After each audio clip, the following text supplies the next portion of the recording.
Welcome to the documentary from the BBC World Service. I'm Sharuna Sagar and this is In the Studio, which explores the creative processes of some of the world's most creative people. There's a poem by Brecht that's kind of quoted before. I always thought the simplest of words must suffice. When I say what things are like, it'll break the hearts of all. That you go down if you don't fight is surely clear to you. Ken Loach is the master of social realist cinema, from Cathy Come Home to Raining Stones, Carla's Song to Kes. He's regarded as one of Europe's greatest living film directors. Simplest of words, like the simplest of shots, but there's got to be a steel underneath it, you know. I'm speaking to you from the Cannes Film Festival, where Ken Loach's new film, The Old Oak, is getting its world premiere.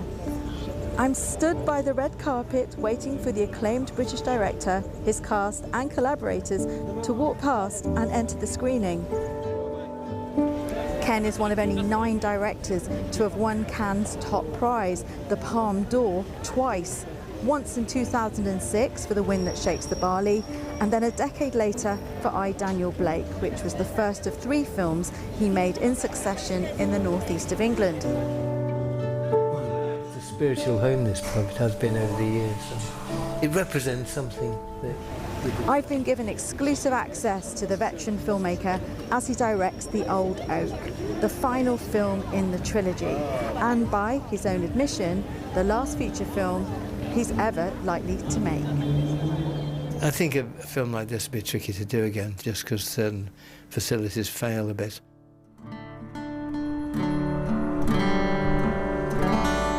I've been following the production for 18 months, and it all began on a crisp January day in 2022 when I met Ken in a defunct public house.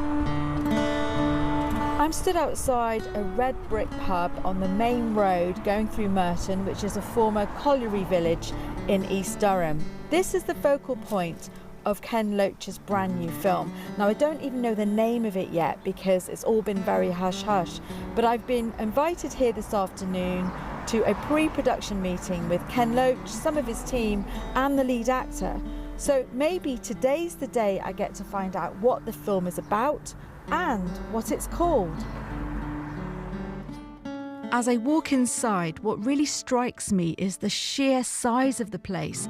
It's enormous and it's empty. The first person I meet is the film's producer, Rebecca O'Brien. This is going to be the main location for our film, The Old Oak, and the pub is called The Old Oak in the film. So the name of the film was The Old Oak? It is, indeed. That didn't take long to find out, did it? Not really. Well, that's one mystery solved. I venture further in to find Ken Loach at the bar. Hello, Sharuna. It's good to see you again. Yes, good to see you again. So what can you tell me about the film at this point? What's it about? It's about a pub, whether it will survive or not. It's in a village. We don't name the village, but it'll be a composite of 3 or 4 villages. And into the village, a group of Syrian families. And it's how the 2 communities live together. And there's a story comes out of that, which no one knows yet who's in the film. It was worth a try. I then asked Ken why they'd chosen this particular pub. We've been looking for some time, and we've lighted on this one at the end of last year. And it's a handsome pub, but been empty for 3 years. Today we've been walking around it and deciding how we'll regenerate it.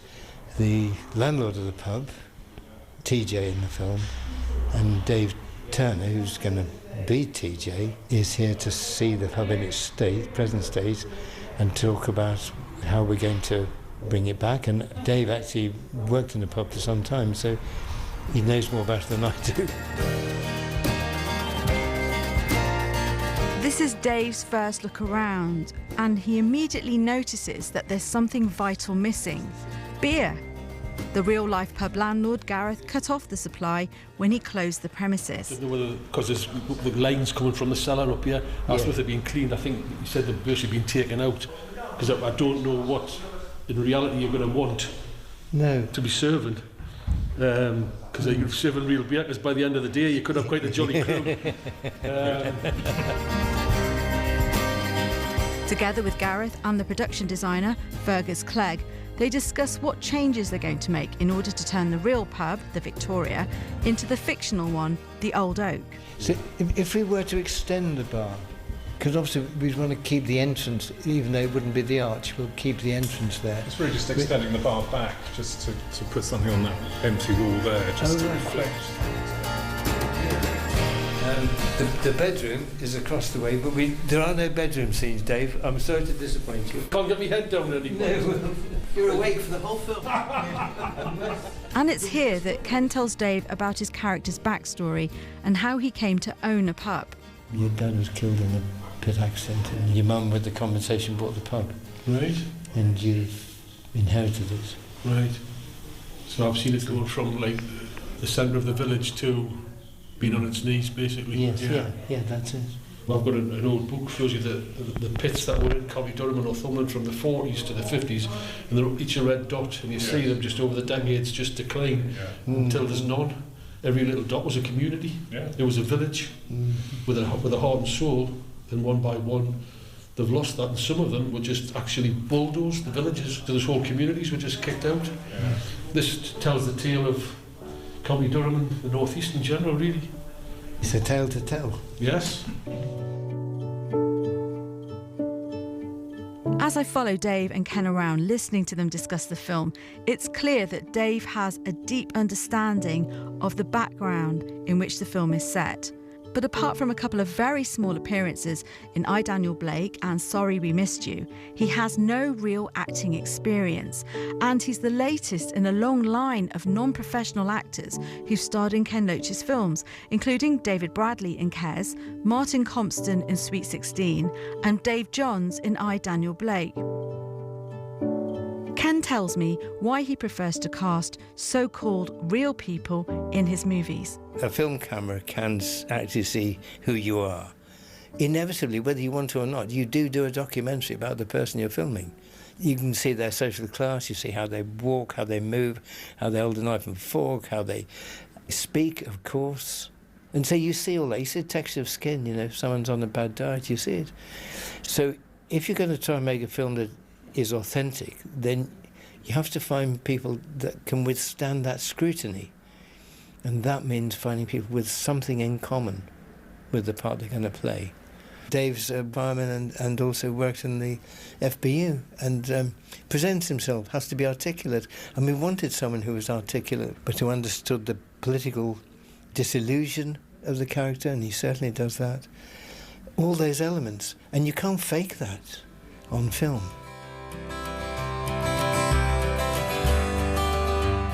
Nevertheless, to go from a 30-year career in the fire service to be the male lead in a major film displays an extraordinary leap of faith on both sides. So I asked Dave how he got the part. I was going along for auditions and not even realising them were auditions. I thought I was just going for a chat.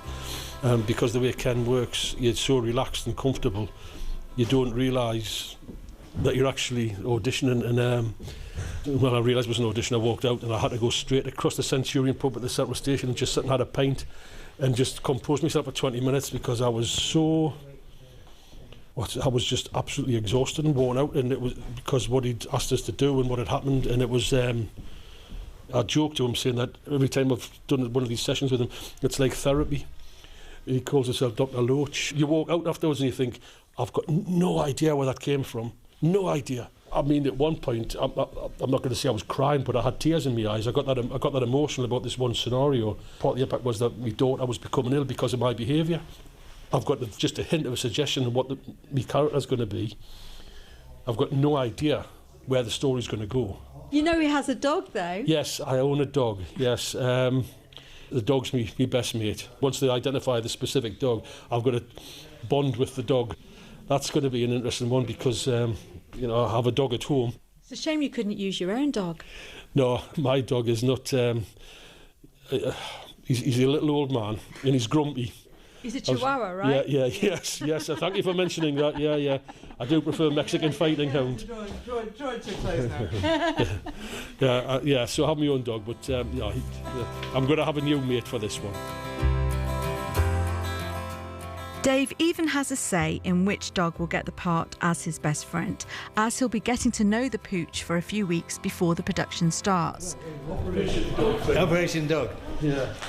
Together with Ken, he looks through a portfolio of hopefuls, and I did wonder if this was a job for a tripod dog. That's become a recurring motif in Ken's movies. Has it got 3 legs? No, well, at the moment it's got. I know you like to have a 3-legged dog in every film. Well, it wasn't this. That's only a rumour. No, I think the dog with 3 legs would be a minor role, whereas this is a leading role. Well, that's good character. Yes. Yes, that is quite a good one, isn't it? What does it say about him? Is that? Oh, he's been in the railway children. Oh, well, he's a veteran. Well. Might cost too much, Ken. Yeah, he'll make a fuss about the food, won't he? Yeah, we really want a trailer. Well, that's a face, I've got to say. Yeah, let's put a tick on that one then, shall we, as well? I like the look of that one, Bella. But in my opinion, it's obviously what you think, you know. No, it's. I mean, in a way, it's your decision of the 3. It's essential for Ken that the dog and Dave forge a close connection before the cameras start rolling. But casting the canine is only one of the many things that need to get done before shooting begins in just under 8 weeks' time. Rebecca tells me what else is on her to-do list. Now, at the moment, I'm in the process of raising the money. I think I've more or less got the money in place, although it's slightly less than I had hoped for, so we've got to cut a few corners and work out how we can alter things to fit the budget. Then during the shoot, one of the things that I will be doing, apart from looking at things daily with Ken and working out if there are any problems and troubleshooting, really, that becomes my job later.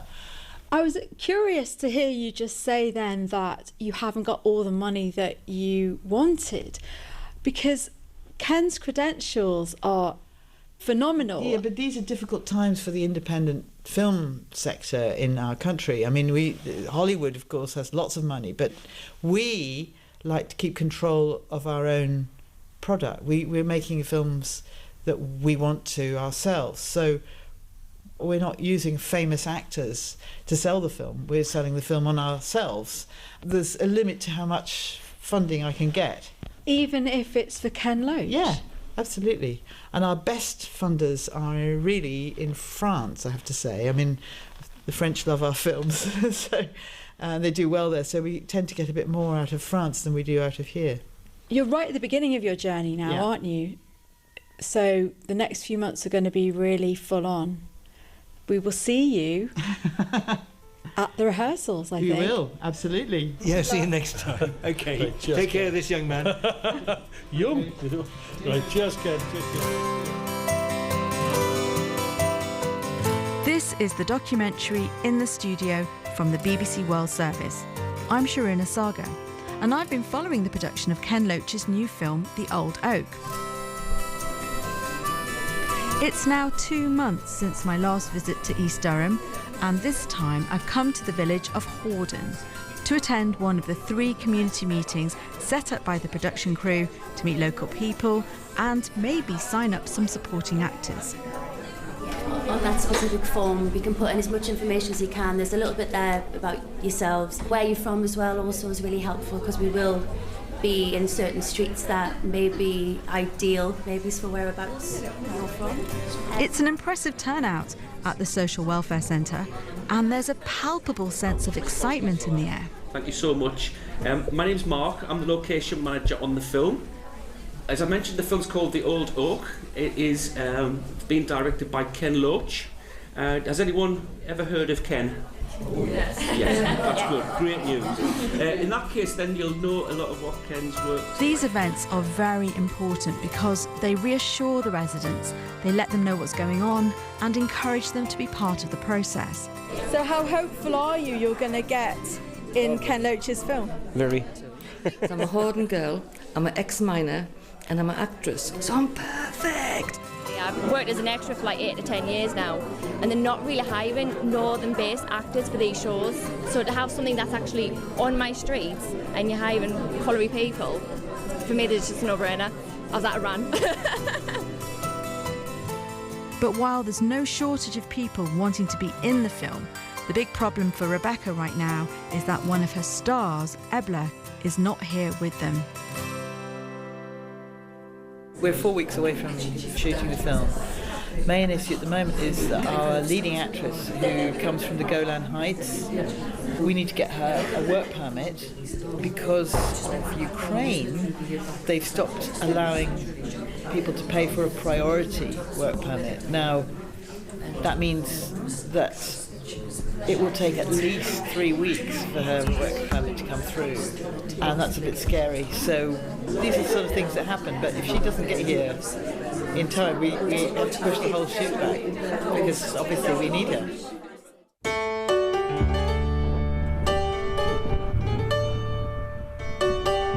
It's 5 weeks later, May the 11th, 2022, when I meet up with Rebecca again. Hi Sharuna. Hello. Nice to see you. And you. Come on into the pub. It's changed so much since I was last here. Already, the regulars are already here.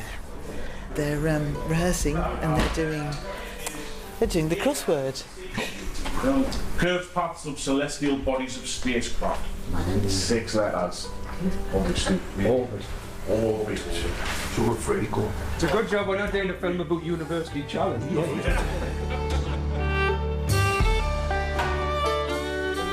Just quickly, going round everyone here, Tommy is clearly a retired man. Paler version of what you did in real life. A bit of entertaining alongside a job, which has given you a bit of a nest egg in addition to the pension, but not a lot really. Pop in as, 3 or 4 times a week, I would think. And do you remember Laura, who was here? Aye. You're playing the character Laura, so you'd know Laura well too. I think she'd get you into be doing things and volunteering for the odd jobs. That's Paul Laverty telling the cast about their characters. It's extremely unusual for a scriptwriter to be on set and also giving direction.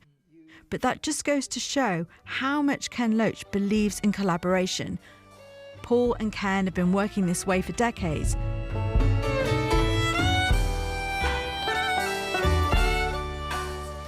We were doing a film called Raining Stones, I think, in Manchester. And I got a letter from Paul saying he'd been in Nicaragua, working as a human rights lawyer, observing the conflict. He'd been there, he'd observed it, and he'd written a script, and wondered if we could work together. And then we made a film called Carla's Song.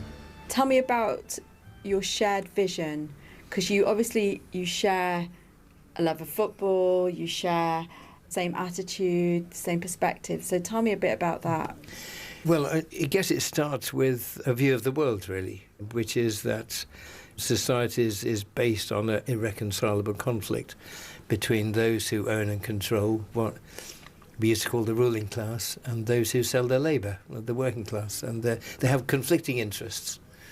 It's how that conflict plays out that is important.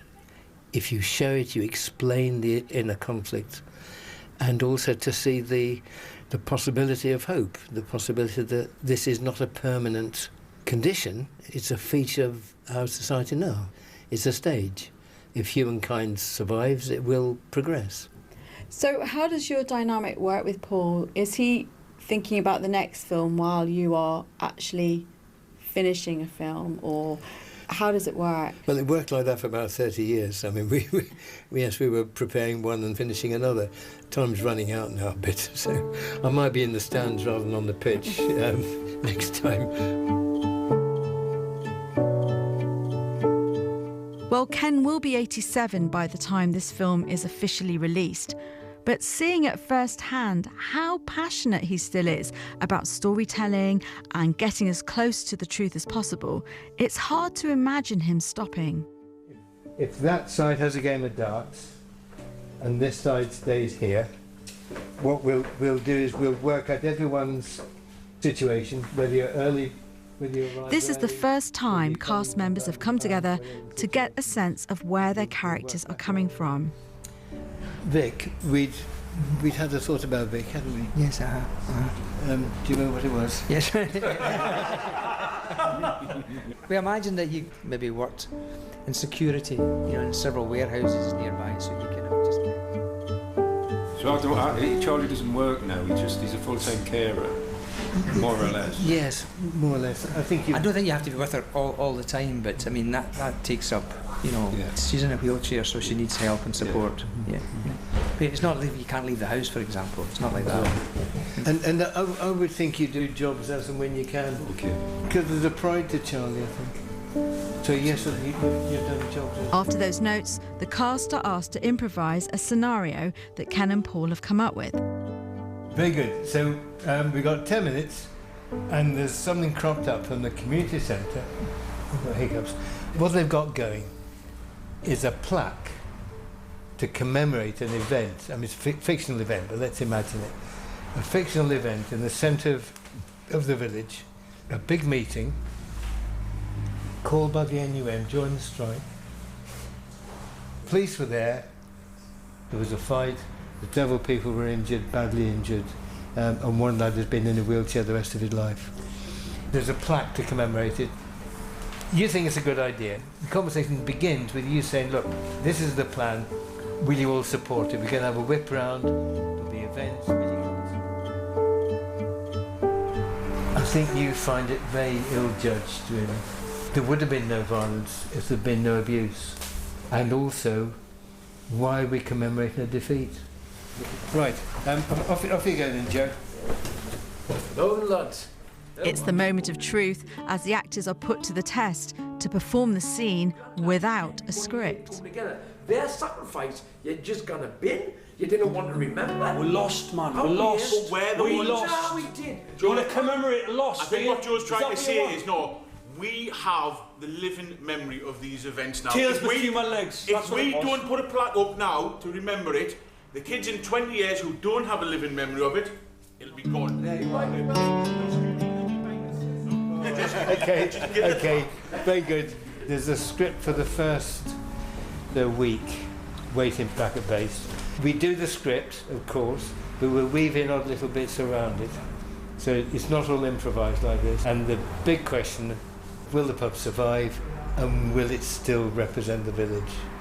Some people will do quite tough things to sustain it.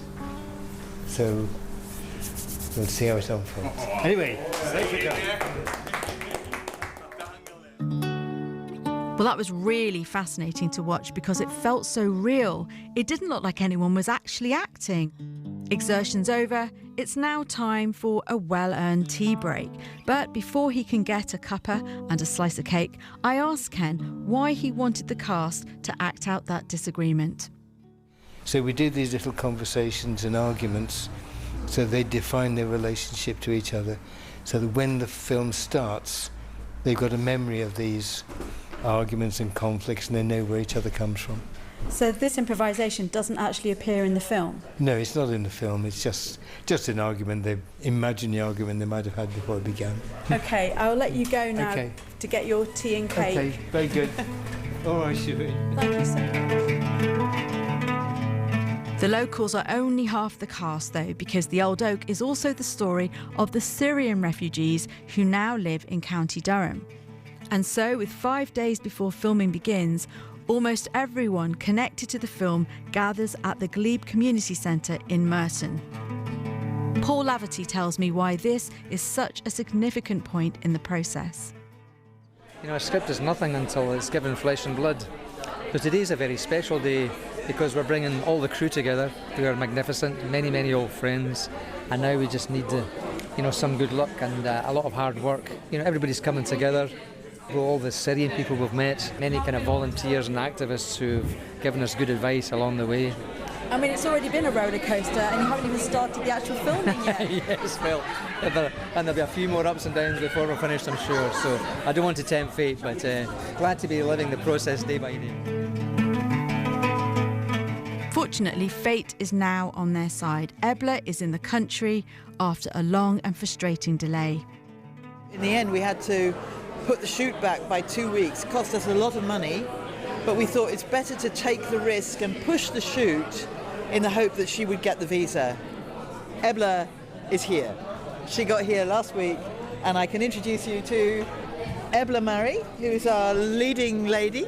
This is Sharuna. Hi, from Sharuna. BBC. How are you? Hello. It's been a hairy few weeks for the team here. Yeah. How's it been for you? So me too, I was very nervous for my visa to come. I waited without knowing if it will be accepted or not. So, but eventually it did. But we waited about 1 month or more than that. So she had to go to have what's called a biometric meeting. Yeah. And then after that, that's when the clock starts ticking. Yeah. But we didn't know how long the clock was going to tick for. Yeah. And they said, well, it will be 15 working days, and that was over the Easter holidays or the bank holidays. So it's been a very few anxious weeks for you, Rebecca, and you. Yes. Well, I will see you next time, but good luck. Thank you. I'm so glad you got here. Thank you so much. And now, with the arrival of Ebla, the 6-week shooting schedule can start at last. Lovely music. We're going to do it once more from here, then we shall look at it from over there. Over to you, Yara. Okay. In the next part of this documentary, I'll be on set with Ken Loach as he starts filming The Old Oak, his swan song story of struggle, solidarity and survival. I'm Sharuna Sagar, and you've been listening to the documentary In the Studio from the BBC World Service.